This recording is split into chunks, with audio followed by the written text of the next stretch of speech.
You shall not take vengeance or bear grudge against the sons of your own people, but you shall love your neighbor as yourself.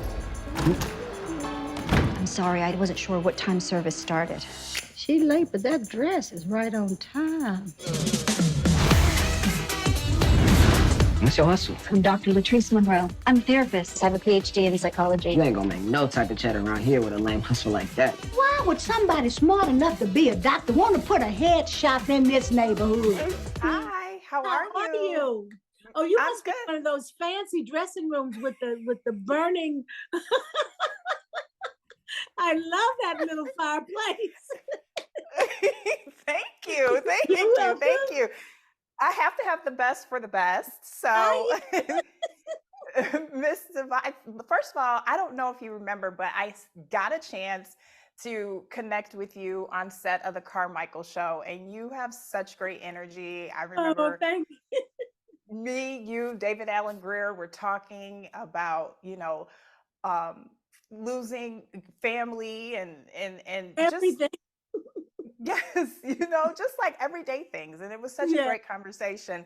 And one thing that I left with is the fact that it seems like you're always choosing roles that are not only inspiring, make you think, and has a little bit of comedic flair. Is that Uh, something that you're really passionate about right now? oh my God. No, right now, I'm sort of like I want to do things I've never done before, or I look for the challenge. What's the challenge in the role? And this particular movie, A Snowy Day in Oakland, we filmed that in 2017. So I'm ecstatic. I got a chance to see a lot of it because we're so much younger in the movie, so we look so good. And I actually was walking around in shorts for half of the movie. I was like, oh wow, look at my legs! I got great muscles and stuff. But I love a challenge. This movie was a challenge for me because I was like basically the comic relief, because it's a dramedy where it's a lot of drama going on, but it's also my character is like, it's so laughable. I was like, oh my God, she's so big, Janetta.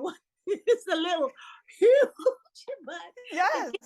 it kept Yes. I noticed that about your character. And I also noticed how there's a little bit of like in the character how we as Black people in our community, we don't want to talk to therapists, and mental health is like, a little I know. scary and looked down upon. And so I love that element that you bring to this character about that, because that's a real thing. And kudos to the writer and the director for spotlighting that in 2017. Right. I mean, it really ahead of its time. And I think there's so much nostalgia in the music. I mean, the music that he selected to be a part of it. And he didn't leave out anything. All of the major events that have been happening to us as of late, that we've put a lot of attention into what matters and what doesn't, uh, it is there. And it's true that we don't like going to therapy. I mean, God is our therapist. Exactly. And that was really touched on very eloquently in just some other aspects of like gentrification. And sometimes it be your own people that'll throw you under the bus. I'm talking about the shiesty landlord. So all of those elements are in there. And what was, looking at the film and seeing it now, what was the biggest takeaway for you playing in it? Oh my God. I think it's sort of said, the one thing that I worried about more than most of all, I say, I hope people don't see this film and say, oh, you only have to go to the therapist one time, because that ain't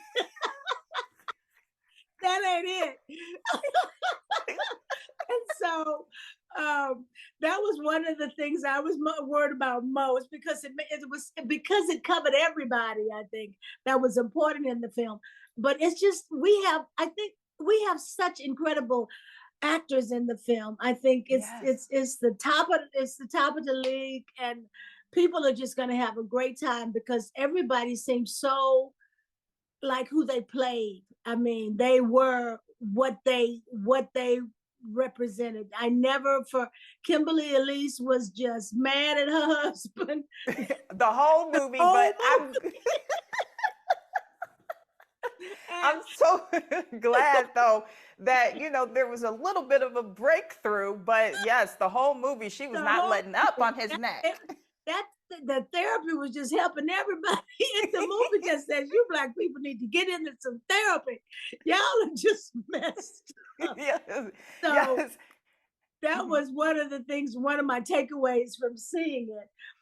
Because they snuck and let me watch it so I could talk to you. I was so glad because because we did it 2017. I was like, child, I've done about 13 movies since then. So I got it. You had to remember first and foremost. I had to see who was in it. Okay, so it was like that. But it's such a good movie. I mean, it's just fabulous. I think kudos to Kim Bass. He really, the writing, you never know where it's gonna go. You and things that happened to Glock 9. It was just, the movie. You kept saying, no, the movie's about Glock 9. No, it's about the couple in the barbershop. No, it's about the therapist. No, it's about that damn mail lady who keeps gossiping and telling everybody's business. Oh my God, that's Marla Gibbs. That's the way I felt when I saw it. So I hope people enjoy it. I think it's a girlfriend movie. You go with your girlfriends, you can go with your boyfriend, and y'all will be snuggling up and saying, yeah, we're in love by the time it's over. So that's good. Yeah, absolutely. Well, you did great as always. I love seeing you on screen. You're always so bright and vibrant with such great energy. Look forward to hopefully talking to you again soon. But everybody, I suggest everybody to go see A Snowy Day in Oakland. Yes, it'll be fun. Thank you. Nice to see you again. Same here.